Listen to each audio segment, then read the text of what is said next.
Queridos irmãos, queridas irmãs, então esse vídeo de número 432, Diálogo com as Sombras, livro de Hermínio Corrêa Miranda, Magos e Feiticeiros. Esse é um tema maravilhoso, como todos, né? Nos encontramos na página de número 150. Acredito que há pela frente aproximadamente quase 150 páginas ainda para finalizar o livro, né? Mas não há problema nenhum. O importante é o conteúdo. Então, conforme Emmanuel mesmo aqui está nos dizendo, os objetos, a sua camisa, a tua calça, o teu óculos, o teu relógio. Por isso nós não podemos ser apegados às coisas. Porque esse apego nosso, isso fica impregnado nos nossos objetos. Além de nos prejudicar uma vez na erraticidade, prejudica também aqueles que aqui passam a fazer uso. Os objetos, responde Emmanuel à questão número 143, mormente os de uso pessoal, têm a sua história viva e por vezes podem constituir o ponto de atenção das entidades perturbadas. Então imagine só, a pessoa desencarna, não sabe que desencarnou. Mas de repente, ele começa a sentir vibrações estranhas. E ele segue aquelas vibrações. São vibrações opostas às vibrações deles, às energias dele. E ele procura saber onde está o relógio dele. O relógio dele está no braço de uma outra pessoa. As roupas dele estão no corpo de outra pessoa. De seus antigos possuidores no mundo. Então, entidades perturbadas. De seus antigos possuidores no mundo. Razão por que parecem tocados, por vezes, de singulares influências ocultas. É o que nós acabamos de dizer aqui agora. Na erraticidade, esses seres, eles se veem tocados de singulares, influências ocultas. E é óbvio que nós somos atraídos, os indivíduos, aliás, nós todos somos atraídos justamente para onde o nosso pensamento nos direciona. Pois pense em alguém. Próximo a ele você se encontra. Nós nos encontramos onde nosso pensamento está. E não onde o nosso corpo físico se encontra. É o contrário. O que nós vemos não é passageiro, é fictício, é perecível. O que nós não vemos que é a imortalidade da alma. Então a mesma coisa, os nossos sentimentos. Você nutre algum tipo de sentimento por alguém, pensando-se no bom sentido, positivo. Sim. Você pensa nessa pessoa constantemente? Sim. Então tenha certeza de que você encontra-se ao lado dessa pessoa constantemente.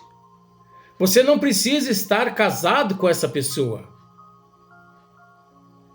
mas unida de alma, que é diferente da união física. Aqui na Terra, se une os corpos físicos através dos matrimônios. São raros aqueles que se unem espiritualmente. São raros aqueles que as almas aqui vivem unidas depois do matrimônio. Porque é preciso entender que o casamento não deixa de ser uma prova e uma expiação no mundo qual nós nos encontramos. Mas só provas e expiações, Luiz? Não. Mas é preciso dizer que uns 99% sim. Porque existe aqueles casamentos de almas afins, almas simpáticas, que não exige, que não cobra nada do outro. Não exige, não cobra nada do outro. Então não gera o negativismo. Então veja bem.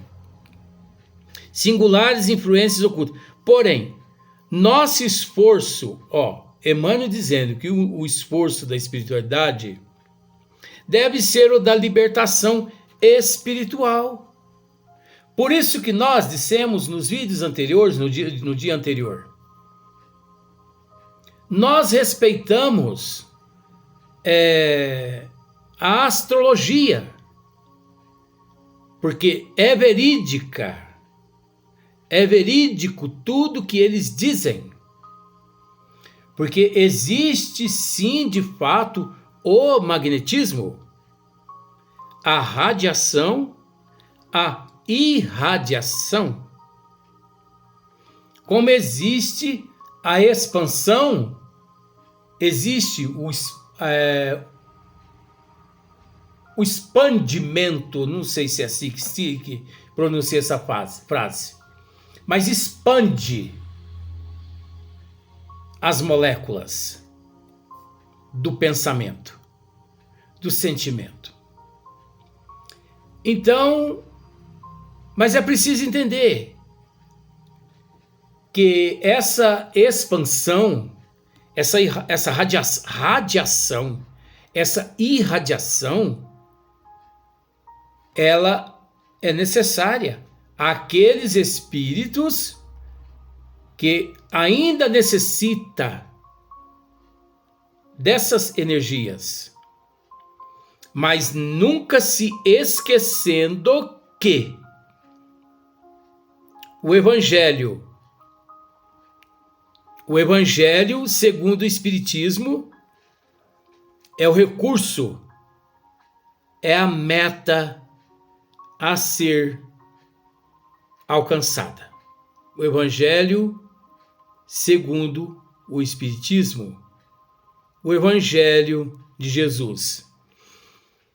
Pois aqueles espíritos que não necessitam mais da astrologia, da numerologia, aqueles espíritos que não necessitam mais das energias provindas, oriundas do mineral, do vegetal, também do animal, enfim, é natural que ele não ignora, porque já passou por aquela fase. Mas é preciso entender que aqueles que necessitam, olha aqui, porém nosso esforço deve ser o da libertação espiritual. Aqueles seres que necessitam precisam se conscientizar que, com o decorrer do tempo, é necessário deixar para trás e optar pelo esforço que deve ser o da libertação espiritual, sendo indispensável lutarmos contra os fetiches, para considerar tão somente os valores morais do homem na sua jornada para o perfeito. Olha só.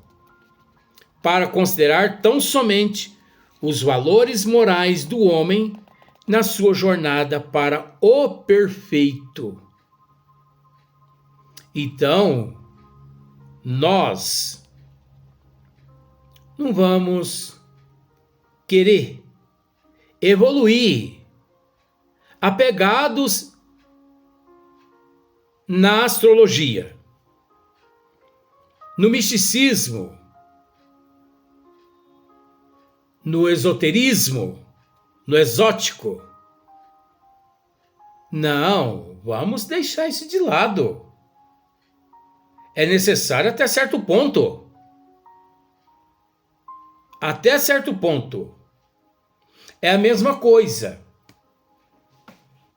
Muitas pessoas que não têm conhecimento, Luiz, mas não existe isso, existe.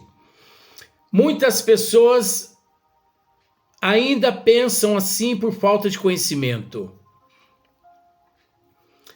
A mesma água que os tripulantes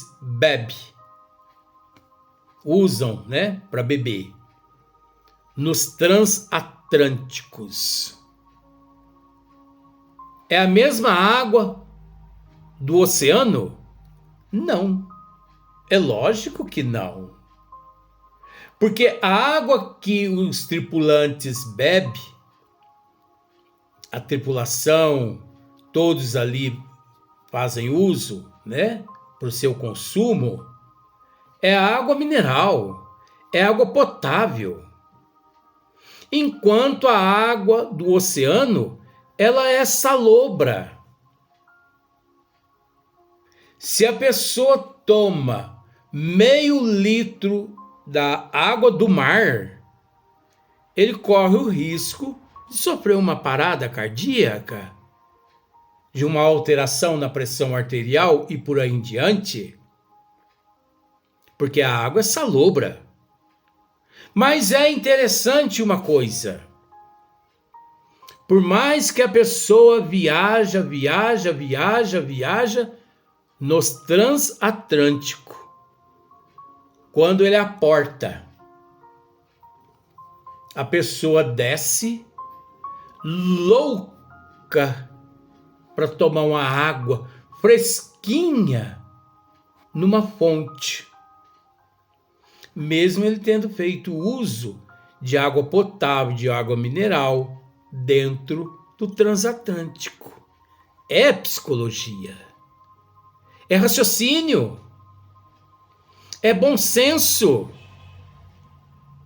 O que nós estamos querendo dizer aqui, através dessa psicologia, é usando a caverna de Platão.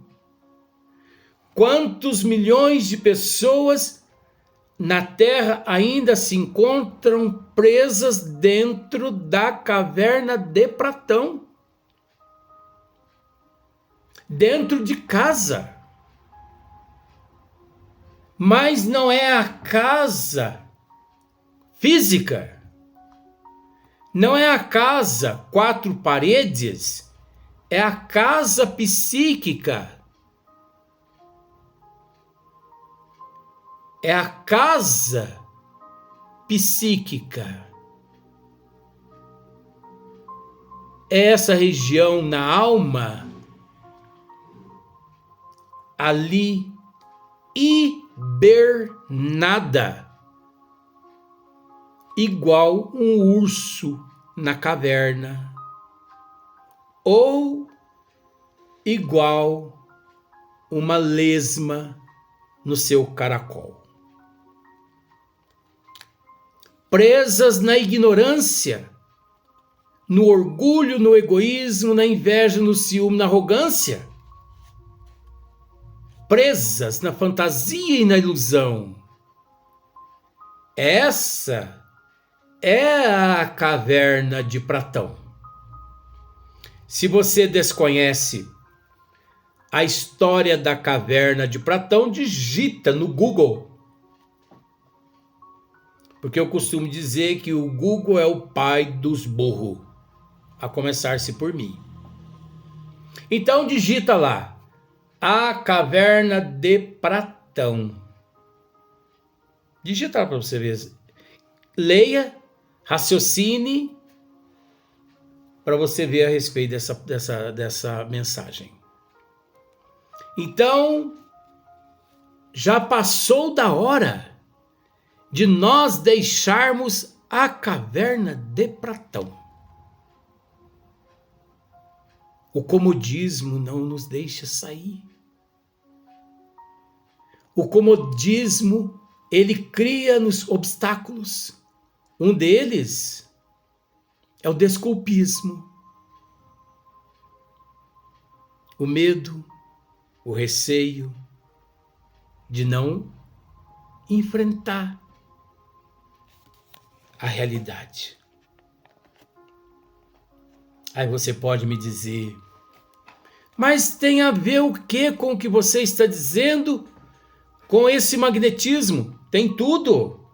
Porque a partir do momento que eu não saio da caverna de Platão, eu me transformo naquela pessoa orgulhosa, egoísta, e com isso eu vou só impregnando tudo e todos à minha volta dessas minhas toxinas deletérias.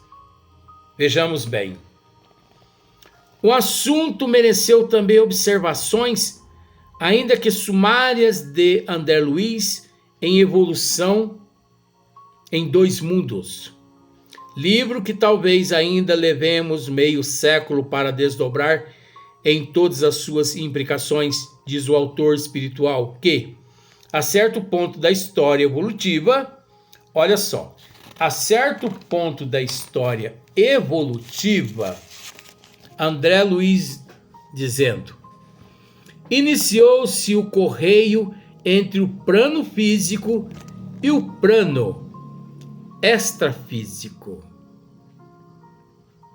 Então, iniciou-se o correio entre o plano físico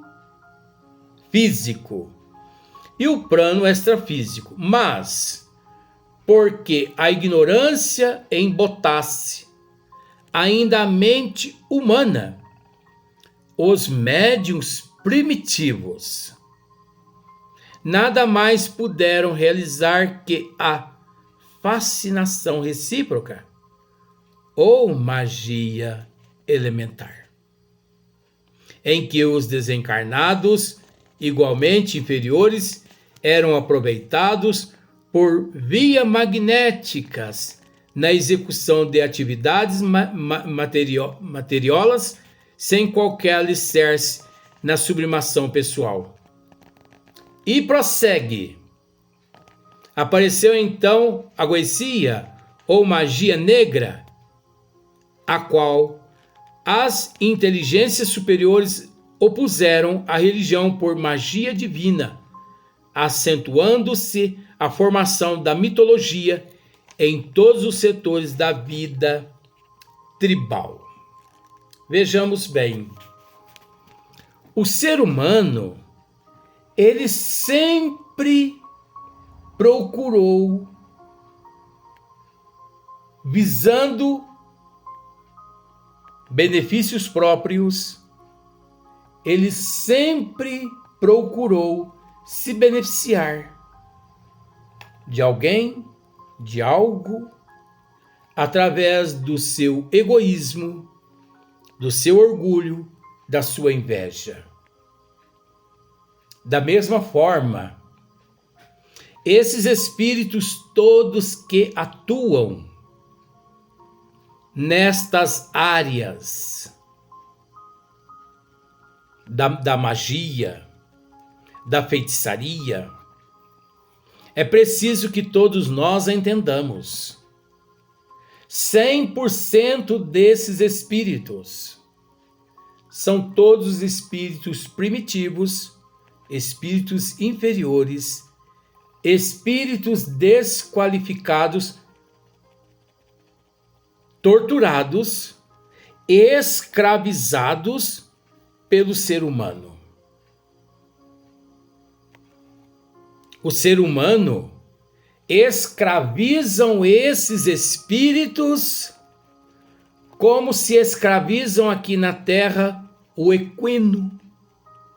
O coitadinho do cavalo, né? Equino. Como se escravizam o bovino, o boi, a vaca. Enfim, como se escraviza o cão, o gato. Porque esse amor que se deposita nos cães não é amor.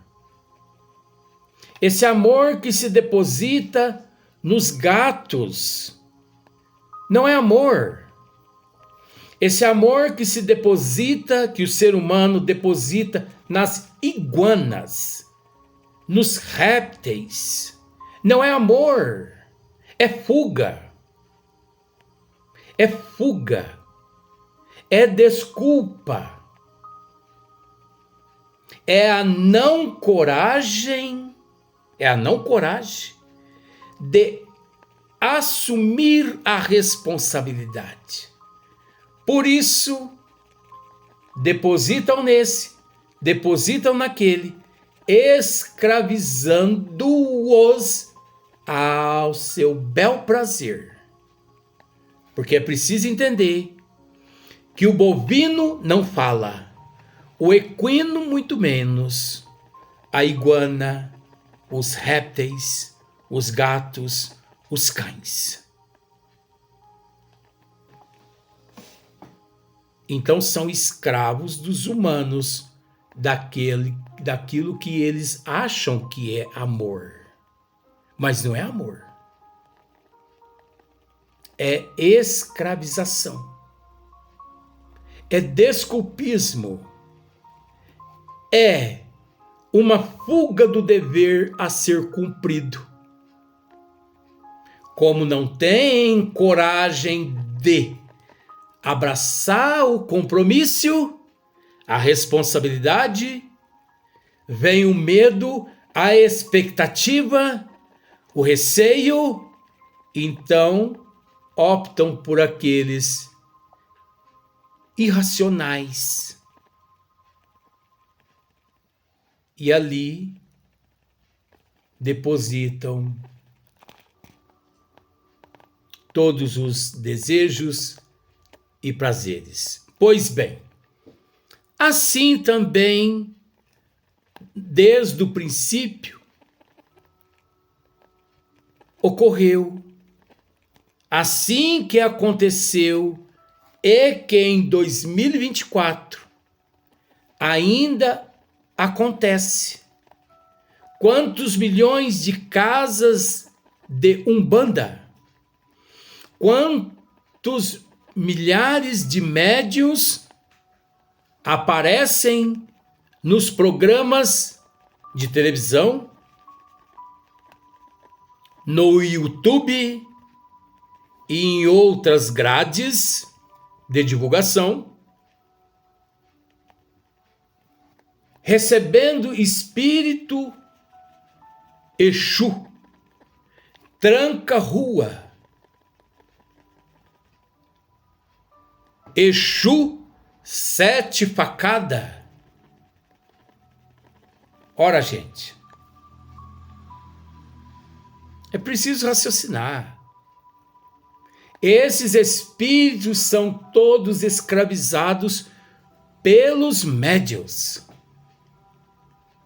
Continuam até hoje sendo escravizados, de acordo com os dizeres de André Luiz, que não vou ler porque não vai dar tempo no vídeo novamente, porque eu já li. Se você voltar alguns minutos atrás, você vai deparar com a leitura. É o que André Luiz está dizendo aqui. A partir de um momento, os humanos passaram a se utilizar-se desses seres primitivos, como se fossem objetos aqui na Terra. passaram a escravizar esses seres. E é óbvio, semelhante atrai semelhante. A partir do momento que você dá ao cão alimento, ele não sai de perto de você. Nem o gato, nem a iguana, nem o equino e nem o bovino, porque eles possuem um instinto que precisa ser mantido, caso contrário eles morrem. Que não é o caso dos espíritos que servem estas seitas religiosas, mas eles se veem presos a esses no corpo físico, justamente porque aqueles no corpo físico os satisfazem com energias oriundas de alimentos e também pela forma primitiva como se comportam no corpo físico. Então é natural. É natural. Quantos milhões de escravos vindos da África, na época da escravatura, que serviram os seus donos aqui nas fazendas de café e de cana, e que ao deixar o corpo físico, ainda na erraticidade continuam servindo aqueles no corpo físico, denominados médios nas casas de Umbanda. Por isso que já dissemos aqui, um espírito se manifesta e pede pinga, não dê. Pede cigarro, não dê cigarro. Pede carne, não dê carne. Porque quem bebe, quem fuma e come carne é o médio primitivo, não é o espírito. O espírito só se alimenta das energias oriundas daqueles alimentos. Em vez de você dar água para o espírito, dar bebida, dar cigarro, dar carne, forneça-lhe os desígnios de Deus. Dê a água que sedenta a sede do espírito, e não o perecível, que sacia a fome hoje, mas por ser perecível, depois que se defeca, volta a fome novamente. Contrário da autoevangelização, que uma vez que você sedenta aquelas necessidades, ele nunca mais volta a clamar necessidade. Mas parece que é difícil, não é? Parece que é difícil agir dessa forma, porque uma boa parte da humanidade já acostumou tanto a recorrer a esses escravos que são tratados como preto velhos, Exu, e isso mais e isso aquilo, que não conseguem libertá-los para que eles evoluam. É preciso entender que quem os mantém na ignorância, na erraticidade, são os primitivos médios que se dizem espírita, mas que de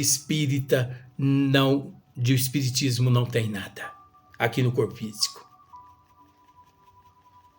Os responsáveis por manter esses espíritos, caboclo, preto velho, na ignorância e na erraticidade, trabalhando na esquerda, praticando mal para um, praticando mal a outro, os responsáveis são os médiuns. Porque a responsabilidade dos médiuns é fornecer a esses espíritos a autoevangelização e não fornecer-lhe carne, bebida, cigarro e cachimbo. Mas por que que os encarnados fornecem a esses espíritos esses alimentos?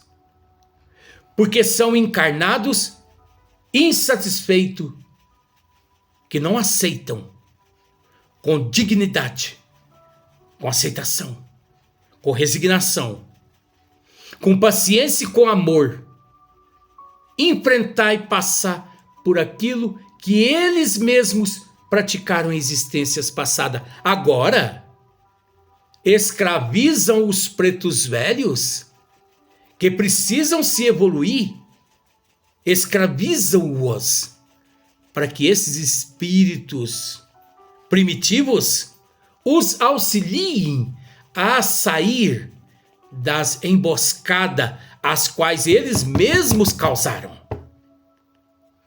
Agora você acha que preto velho,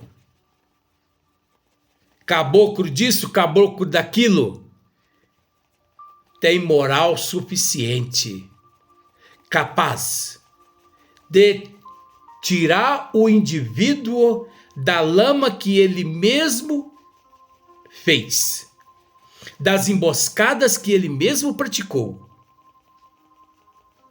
É óbvio que não, gente. Vamos raciocinar. Vamos libertar esses seres.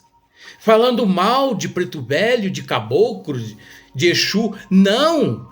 Esses seres existem porque nós os escravizamos. Vamos libertá-los.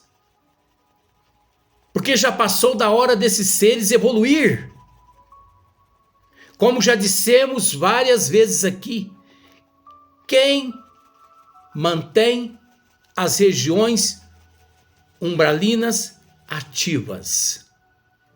Nós, que aqui no corpo físico não procuramos nos evangelizar.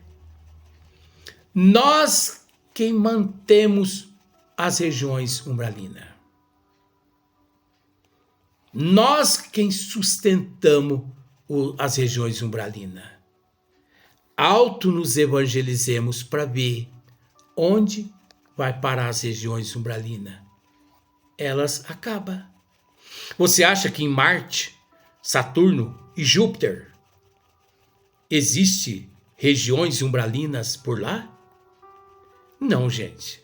Região umbralina há apenas em mundos primitivos como o nosso, de provas e expiações, porque é primitivo, um partes também é primitivo, onde os seres humanos que mantêm estas zonas de sofrimento. Nada mais, nada menos.